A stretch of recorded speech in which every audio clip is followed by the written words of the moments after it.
এদিকে কাল থেকে শুরু হচ্ছে ঈদুল আজহার ৭ দিনের সরকারি ছুটি। আর তাই ঘরমুখো মানুষের ভিড়ে যানবাহনের চাপ বাড়তে শুরু করেছে সড়ক মহাসড়কে। সকালে ঢাকা টাঙ্গাইল যমুনা সেতু মহাসড়কের বেশ কয়েকটি স্থানে যানবাহনের চাপ লক্ষ্য করা গেলেও স্বাভাবিক রয়েছে যান চলাচল। কোথাও যানজটের দেখা মেলেনি, অনেকটাই স্বাভাবিক রয়েছে ঢাকা ময়মনসিংহ মহাসড়কও। সাভার, বাইপাইল, চন্দ্রা, চান্দিনা কিংবা কালিয়াকৈরের মতো ব্যস্ততম মোড়গুলোতেও যাত্রী চাপ স্বাভাবিক রয়েছে। স্বাভাবিক রয়েছে ঢাকা বরিশাল মহাসড়কও। ঢাকা চট্টগ্রাম মহাসড়কের কুমিল্লা অংশে যানবাহনের দীর্ঘ সারি লক্ষ্য করা গেছে। ধীর গতিতে চলছে বাস, মিনিবাস, ট্রাক সহ বিভিন্ন যানবাহন। চাপ নেই ঢাকা সিলেট মহাসড়কেও। এদিকে সড়কে যান চলাচল স্বাভাবিক রাখতে সচেষ্ট রয়েছেন পুলিশ সহ বিভিন্ন আইনশৃঙ্খলা বাহিনীর সদস্যরা। রাজধানীর পল্লবীতে ৭ বছরের শিশু রামিসা আক্তারকে ধর্ষণের পর হত্যার ঘটনায় দায়ের করা আলোচিত মামলার তদন্ত প্রতিবেদন আজ দুপুরে আদালতে জমা দেয়া হতে পারে বলে জানিয়েছে মামলার তদন্ত কর্মকর্তা এসআই ওহিদুজ্জামান ভূঁইয়া। এরই মধ্যে তদন্ত কর্মকর্তার হাতে পৌঁছেছে রামিসার ডিএনএ পরীক্ষার রিপোর্ট। এদিকে আজ বেলা ১১টায় কারাগার থেকে কড়া নিরাপত্তা ব্যবস্থার মধ্য দিয়ে প্রধান অভিযুক্ত সোহেল রানা ও তার স্ত্রী স্বপ্না আক্তারকে ঢাকা মেট্রোপলিটন ম্যাজিস্ট্রেট আদালতে হাজির করা হয়। মামলার তদন্ত কর্মকর্তা জানান, সব ফরেনসিক রিপোর্ট পাওয়া গেছে, এখন চূড়ান্ত প্রক্রিয়া চলছে জানিয়ে তিনি বলেন, দুপুরেই তদন্ত প্রতিবেদন আদালতে জমা দেওয়া সম্ভব হবে। গত ২১ মে রাতে রামিসার বাসা পরিদর্শন শেষে স্বরাষ্ট্রমন্ত্রী সালাউদ্দিন আহমেদ জানিয়েছিলেন রোববারের মধ্যে আদালতে চার্জশিট দাখিল করা হবে। পরিচ্ছন্ন জ্বালানি, সবুজ অর্থনীতি আর আত্মনির্ভরশীল শক্তি ব্যবস্থার পথে দেশ এগিয়ে যাচ্ছে জানিয়ে প্রধানমন্ত্রী তারেক রহমান বলেছেন, সংসদে সৌরশক্তি ব্যবহারের মাধ্যমে সরকার প্রমাণ করেছে নেতৃত্ব কেবল নীতিতে নয়, কর্মকাণ্ডে তার প্রতিফলন থাকতে হয়। টেকসই জ্বালানির পথে অগ্রসর হওয়ায় এখন অর্থনীতি ও জাতীয় নিরাপত্তার অংশ বলেও মন্তব্য সরকার প্রধানের। জাতীয় সংসদে নবায়নযোগ্য সৌরবিদ্যুৎ কার্যক্রমের উদ্বোধনী অনুষ্ঠানে তিনি এসব কথা বলেন। হাসান মাহমুদের রিপোর্ট। বিকল্প উৎস থেকে বিদ্যুৎ প্রাপ্তিকে বরাবরই সরকারের পক্ষ থেকে উৎসাহিত করা হচ্ছে। তেমন বাস্তবতায় জাতীয় সংসদ ভবনে নবায়নযোগ্য সৌরবিদ্যুৎ অন গ্রিড রুফটপের উদ্বোধন করা হয়। গণতন্ত্রের প্রতীক জাতীয় সংসদে সৌরশক্তি ব্যবহারের মাধ্যমে সরকার প্রমাণ করেছে কথা ও কাজে মিল রাখছে সরকার, বললেন প্রধানমন্ত্রী।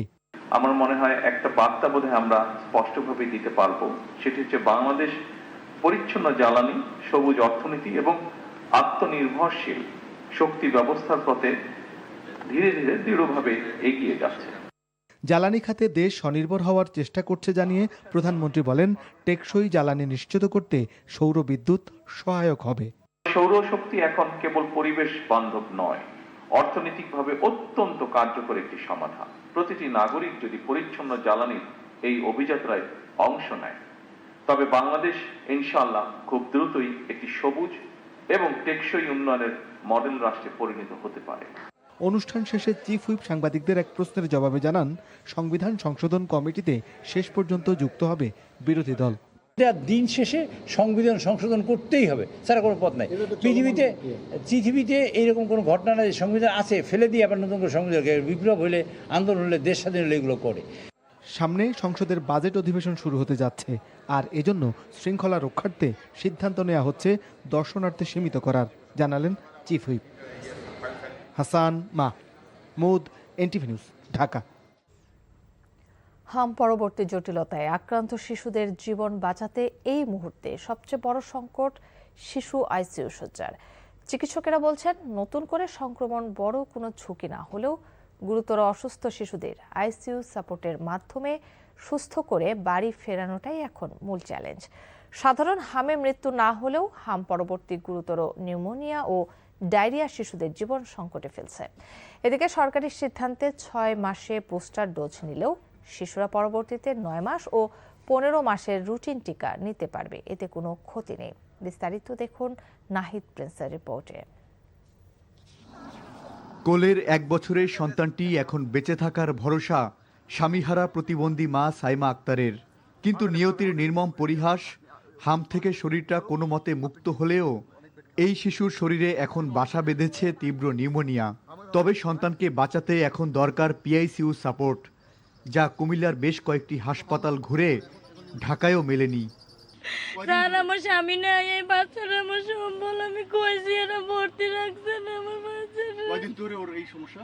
আজকে 10 দিন। এর আগে হাম হয়েছিল, হাম ভালো করে বাড়িতে যাওয়ার 1 সপ্তাহ পরে আবার এই সমস্যাটা। কান্না আর হাহাকারের এই চিত্র যেন হাসপাতালের প্রতিটি কোণায়। ময়মনসিংহের 5টি হাসপাতাল ঘুরে ঢাকায় এসেছে 8 মাস বয়সী এই মা হারা শিশুটি। স্বজনরা বুক ভরা আশা নিয়ে এলেও ঢাকার কোনো হাসপাতালেই মিলছে না কাঙ্ক্ষিত পিআইসিইউ। ময়মনসিংহ মেডিকেলে ছিলাম 9 দিন, আর চুরখাই 14 তারিখ থেকে চুরখাই মেডিকেলে ছিলাম এই কয়েকদিন যাবত। আজকে ওইখান থেকে আপনাদের কোনো কিছু বলে না, শুধু বলে আমি জিজ্ঞাসা করছি কালকে যে কি খবর, এখন আমরা কি করব, বাচ্চার কি অবস্থা বলেন আমাদেরকে। চিকিৎসকরা বলছেন সাধারণ হামে বর্তমানে কোনো শিশুর প্রাণও যাচ্ছে না, কিন্তু মূল বিপত্তি বাড়ছে হাম পরবর্তী তীব্র নিউমোনিয়া এবং ডায়রিয়া নিয়ে। এতে শিশুদের সুরক্ষায় আইসিইউ সাপোর্ট দরকার, যা নেই পর্যাপ্ত পরিমাণে।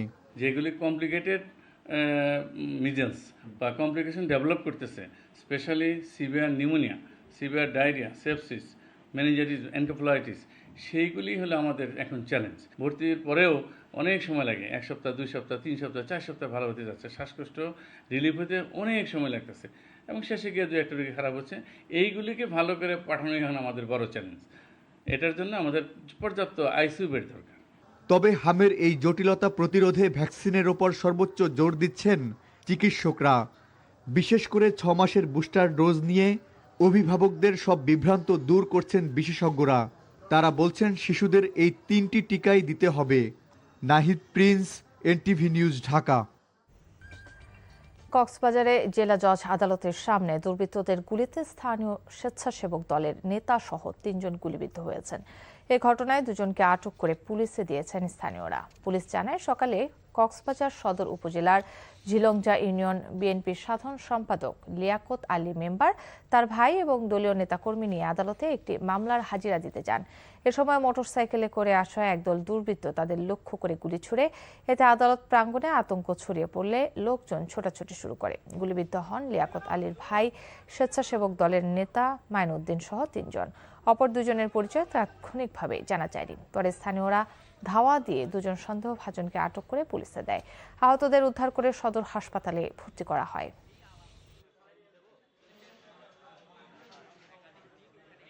রাজধানীর পল্লবীতে 7 বছরের শিশু রামিসাকে ধর্ষণ ও হত্যার মামলায় আসামি সোহেল রানা ও তার স্ত্রীর বিরুদ্ধে চার্জশিট দাখিল করেছে পুলিশ। বিকেলে ঢাকা মহানগর শিশু সহিংসতা দমন ট্রাইব্যুনালের বিচারক চার্জশিট আমলে নিয়ে আগামী 1 জুন অভিযোগ গঠনের শুনানির জন্য দিন ধার্য করেন। এদিকে সরকার আসামিদের পক্ষে একজন আইনজীবী নিয়োগ দিয়েছেন। বিস্তারিত আপেল শাহরিয়ারের রিপোর্টে।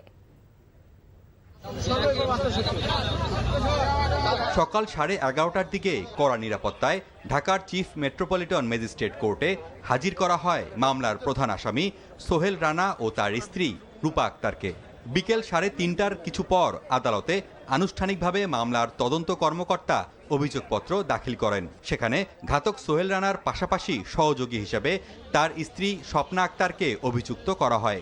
মহানগর আদালত অভিযোগপত্রটি নারী শিশু নির্যাতন ট্রাইব্যুনালে পাঠিয়ে দেন। ট্রাইব্যুনালের বিচারক চার্জশিটটি আমলে নিয়ে আগামী 1 জুন অভিযোগ গঠনের শুনানির তারিখ নির্ধারণ করেন। ঢাকা মেট্রো দায়রার আদালতে অধীনে শিশু সহিংসতা দমন ট্রাইব্যুনাল যেটা আছে, ওই ট্রাইব্যুনালের যে বিচারক মাসুর সালেকিন, তিনি আজকে এই অভিযোগপত্র এবং চার্জশিট আমলে গ্রহণ করেন এবং আমল গ্রহণ করে আগামী 1/6/26 তারিখে মামলাটির অভিযোগ গঠনের জন্য দিন ধার্য করেন। এদিকে জঘন্য এই হত্যাকাণ্ডের ঘটনায় কোনো আইনজীবী আসামিদের পক্ষে আদালতে দাঁড়াননি। অন্যদিকে স্বরাষ্ট্রমন্ত্রী বলেছেন 7 কার্যদিবসের মধ্যে রামিসার হত্যা মামলার বিচার কাজ শেষ হবে। আমরা একজন স্পেশাল পিপি নিয়োগ করেছি শুধুমাত্র এই মামলাটা ডিল করার জন্য। সবকিছু বিবেচনায় আমরা আশা করছি খুব সম্ভবত 5 থেকে 7 দিনের ভিতরে এই বিচার কার্য সমাপ্ত হবে এবং সর্বোচ্চ শাস্তি নিশ্চিত করা হবে। আল্লাহর রহমতে ভবিষ্যতেও আমরা এই জাতীয় যে কোনো ঘৃণ্য অপরাধের অভিযুক্ত বা অপরাধীদেরকে কোনোভাবেই ছাড় দেবে না। ন্যায় বিচার নিশ্চিত করতে সরকার আদালতকে সব ধরনের সহায়তা দিবে বলে জানান স্বরাষ্ট্রমন্ত্রী। Apple Shahriar, NTV news, Dhaka. রাজস্ব কর্মকর্তাদের দুর্নীতির কারণে বড় ব্যবসায়ীরা কর ফাঁকির সুযোগ পায় বলে অভিযোগ করেছেন জামায়াতে ইসলামীর সেক্রেটারি জেনারেল মিয়া গোলাম পরোয়ার। সকালে রাজধানীর পল্টনে জামায়াতে ইসলামের সাথে ইকোনমিক রিপোর্টার্স ফোরাম ইআরএফ এর বাজেট বিষয়ক মত বিনিময়ে তিনি একথা বলেন। জনবান্ধব বাজেটের দাবি জানিয়ে গোলাম পরোয়ার বলেন, শিক্ষা, স্বাস্থ্য ও কৃষি খাতে বরাদ্দ বাড়াতে হবে। জামায়াতের সহকারী সেক্রেটারি জেনারেল হামিদুর রহমান আজাদ বলেন, রাজস্ব ব্যবস্থার দুর্বলতা কাটানোর পাশাপাশি অর্থ পাচার রোধে কার্যকর ব্যবস্থা গ্রহণ করতে হবে। এ ব্যাপারে সরকারের পরিকল্পনা জনগণকে জানাতে হবে। এসব রোডম্যাপ দিতে না পারলে জনকল্যাণমুখী বাজেট নিশ্চিত করা সম্ভব নয় বলেও মত দেন তিনি।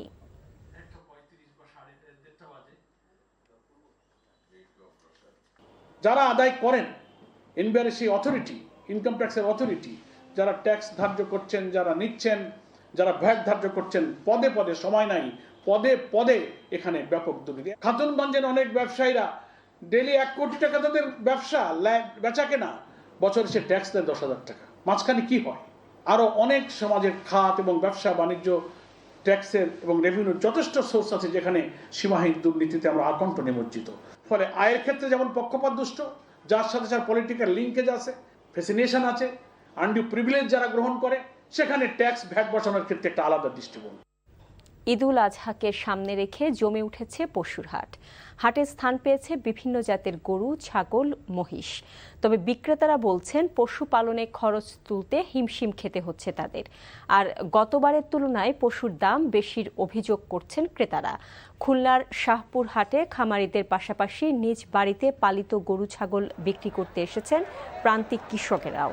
জেলা কৃষি অফিসের তথ্য মতে এবছর প্রায় 1,55,000 গরুর চাহিদা রয়েছে। হাটে ওঠানো পশুর দর দাম নিয়ে ক্রেতা বিক্রেতাদের মাঝে রয়েছে মিশ্র প্রতিক্রিয়া।